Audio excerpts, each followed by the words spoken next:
pasiyentimiz bizə hardan gəlmişdi? Gədəbəy. Bu pasiyentimiz bizə Gədəbəy rayonundan müraciət eləmişdi. Pasiyentimizin 14 yaşı var və diaqnozu kifoz idi. Kifoz dərəcəmiz irəli bir dərəcə idi. Burada biz reabilitasiya proqramımıza başladıq. Ayağında yastı pəncəli içə basma var idi. Onun üçün ayaqqabıçılığı təyin elədik. Ayaq idmanları təyin elədik.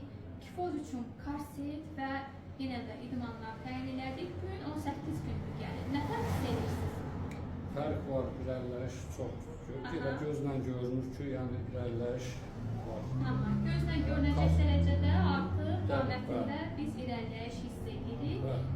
Pasiyentimiz yeniyetmə bir xanım olduğuna görə təbii ki, üzünü göstərmirik, amma atası öz fikirlərini deyir ki, qamətində artıq fərqlər 18 gündür də gəlirik. Bəli, 18 gündür. 18 günə artıq gözlə görüləcək dərəcədə qamətimizdə fərqləri hiss edirik. Bundan sonra ev idmanları verəcəyik. Evdə də eləyəndən sonra inşallah 3 aydan sonraki nəticəmiz bunun da 3 qatı, 4 qatı daha yaxşı bir nəticə olacaq. Təbrik edirəm səni. Burada yaxşı idmanlarını elədiyinə görə, məsuliyyətlə yanaşdığına görə və qamətində düzəlmə olduğuna görə sizə də təbrik edirəm. Sağ olun. Pasiyentlərə nəsə bir sözünüz varsa deyə bilərsiniz, izləyənlərə. Yəni, məsləhətimiz budur ki, sizə inansınlar, güvənsinlər, gəlsinlər. Və vaxtında müalicə Vaxtında müalicə alsınlar, nəticələrini görəcəklər. Görəcəklər. Çox sağ olun, minnətdaram. Xeyirlər.